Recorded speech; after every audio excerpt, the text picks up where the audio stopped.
What's good, YouTube? And welcome to the house. We have a freaking roller coaster of a ride of a market watch for you guys today. At least 2 market watches worth of information shoved into one, so I'm gonna try to go kind of fast, but get you guys the information on what's happening and why. Also just crazy, absurd, almost seemingly random buyouts here and there. The collector market getting a bit wonky in places I didn't expect this soon. And then also some penny stonks for you guys that enjoy those. So let's just try to get through it. Sorry to everybody who likes to 1.5x the speed of these videos, but we're gonna keep it fast. Invoke Macabre here. Oh yes, we want to summon Alistair here in 2021 as well. We see the super is bought out, and that is causing the secret to bump a little as well. Keep in mind that secret rares from the EU especially taco curve, but the US ones do a bit as well. So people do kind of prefer the super rare, especially considering playing in tournament, because it doesn't have that same effect. But we see Invoke Dogmatica, the invoked engine still doing its thing, and people wanting to play that deck and slowing down. A lot of people are going with Dragoon as well. A board that has a Dragoon and a negate and then backed up by real traps in this format is somewhat scary. Then we get to Maximum Gold and Ash Blossom and Joyous Spring. Both arts have been going up. I told you guys this was a pretty good deal at $7 to $8, and it's just continuously gone up a little, but now we're on dangerously low quantities, and the Biru also running low on quantities as well. So with Ash Blossom, do consider that with each art, it's half printed in the set, so the real total quantities is when you add them together, but that's still just not the most in here. And there's tons of great penny stonks as well, such as Ghost Bell left in here, which is seeing heavy play within this format, but also going down in listings from where it once was. So you may want to get some things sooner than later from Maximum Gold using that TCG player link in the description down below, costing you nothing extra to support the channel directly for the cards you'd already be buying when looking at how things like Ash Blossom are going towards the top of the set. Cyber Angel Ben 10 supers are starting to run out of their quantities on the market. The secret rare got bought out a while ago. This is the only other hollow foil version of her. Lost Art Win. I guess Konami wants to stay away from the milky mommies, but we did get a recent rare, so you can get it super available to you at a really decent price if you just want the card, but if you want a hollow version of it, they're getting even the more expensive and almost gone there. Zombie Warrior. If anybody has a lead on why this is, besides instant fusion target and short print in an OTS pack, OTS pack 1 is the first entry of OTS packs, and I've always personally liked to pull cards out like the vanillas and fusions from OTS packs. Some have turned out into great money, like I believe Marvelous it's called, Wins Marvel, but no, seriously, that Wind Wing Beast that you can instant fusion, completely out of stock. I don't know why. I don't have an answer for you guys. Let me know if you know the answer of why this has gone, other than, yes, just because. Fiend Comedian also going up and out on price on the first editions. You can still get unlimiteds pretty darn easy on the market, including the front page, but there's just not a single near mint first edition anymore. From what I understand, people are thinking about it as a side option. You can wipe the graveyard resources of many decks in the format, but you're tossing a coin here. Yes, remote duels with my rigged coin. I don't know where people are going with it, but it's always been an interesting card, and another one, a candidate for a Lost Art Konami, please. But yeah, the first editions are gone for this. The Wicked Avatars have been creeping up, especially jumps. More and more people are like, do you think I should be getting video game promos or jump promos? Usually my answer is jump promos when weighing those two. Video games slowly go up more so, but then there's ancient ones like Dark Sage that I would consider getting sooner than later too, depending on what market you are. But for some reason, I've had more people asking me that specific question on live stream as people decide where to put their money. But we did see in the OCG, this actually got some updated support that can help them. And you see the super rares starting to go for certain ones as well. Wicked Dreadroot definitely on the end of being completely bought out for near mint copies for its ultra rare, and its super rare also seemingly going to almost no quantities on market. We have 11 listers, and it starts at 5, and then it disappears very fast. Stardust Dragon the Collector Tin. Somebody brought this up to me on live stream last night. They said, do you think it's a great time to buy it? I'm kind of shocked because you see the market price is 14, and while 10 cards have been getting bought out, and you think about it, those sealed 10, Stardust Dragon 10, that's one that's way up. Well, that estimated value pulled, part of the hype is the memorable promo. It is now towards $18, which is kind of what it was back in the day at the meta. It went back up towards that until it started getting like its turbo pack reprint and other Super 10 reprint. Well, yeah, towards $18 is kind of crazy to think about at first, but tons of 10 promos have been going up. It used to be more so the 2003, 2004, 2005 10 promos and the misprints like that, but now we're seeing it way across the board and getting rolling buyouts on stuff like this, and that's part of the, like, memories of opening those 10s. So I understand why it's happening with these versions, but do keep in mind, these versions are still stuck under other things, such as the Ultimate Rare, Collector Rare, Ghost Rare, maybe even First Edition Ultra Rare, although this version does look... People used to compliment this version, actually, versus the Ulti and the Ultra back in the meta day. So, again, memories for people, I guess. But do keep in mind it has competition within its own placement.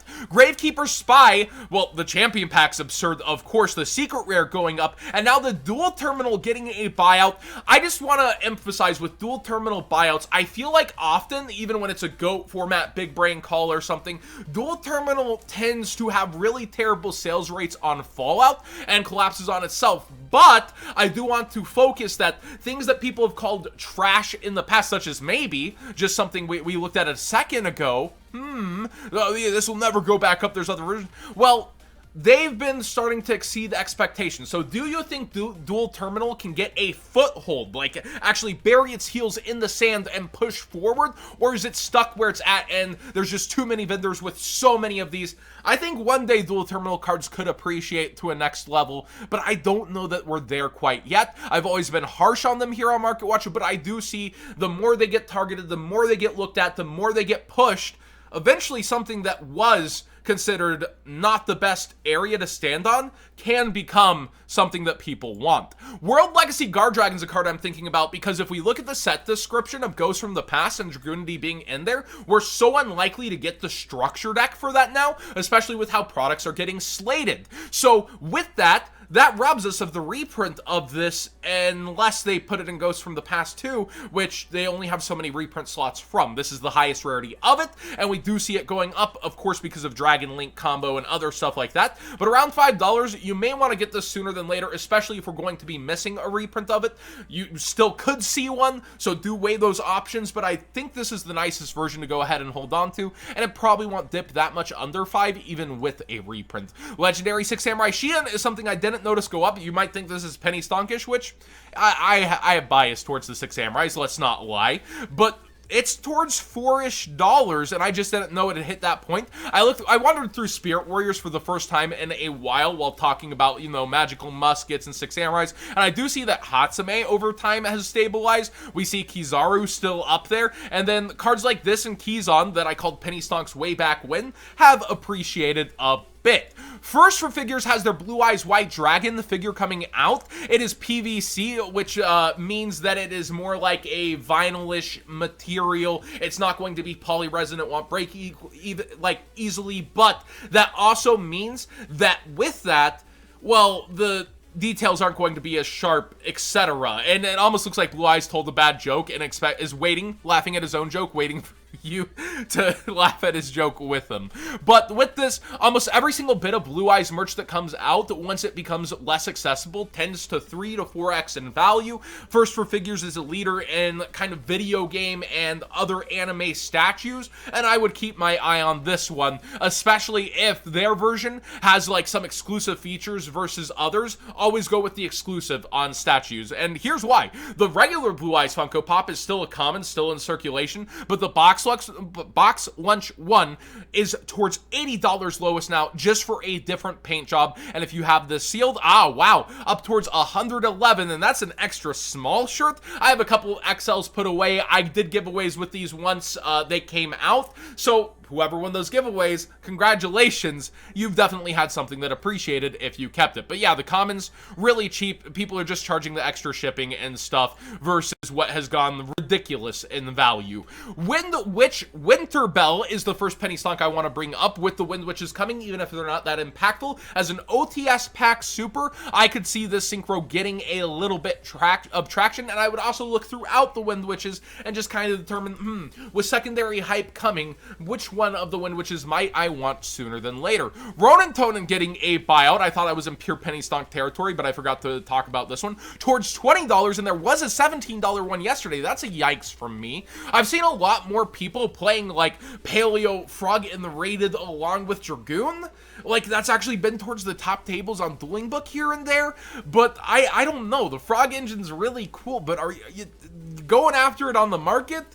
I don't think it's going to pan out during this time, but it is an engine I super respect. I think this is highly overinflated. Penny Stonk territory, Morphing Jar, OTS Pack 9. Do recall OTS Pack 9 was shorted, got replaced by OTS Pack 5 in stores back in the day. Oh, out of stock? What?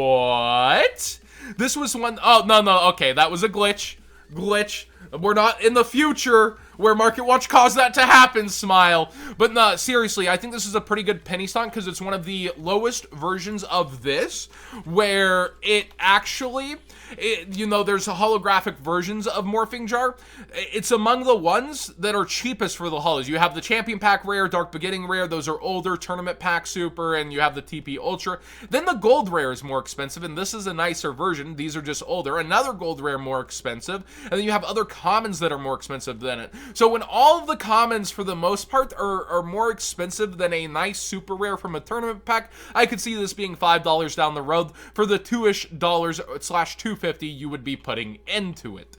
Then finally, Royal Magic Library. I love this card. I think it's freaking awesome. It's the only holo version of it. It's a huge fan favorite from degenerate players back in the day, and it's still just almost bulk OTS holos. You can get them for $1 easy. This would be a pretty good penny stonk as well. They tried making spell counters more relevant again, but I just like this card a lot, and I think it has some potential in the future to become degenerate again. That being said, thank you guys for watching today's Market Watch. Please subscribe if you haven't already. What are you doing here if you haven't subscribed? Well, thanks for watching the video anyways, and like the video if you enjoy these conversations. Don't forget to use that TCG player link in the description down below, costing you nothing extra. Support the channel directly for the cards you'd already be buying, and you have a great time.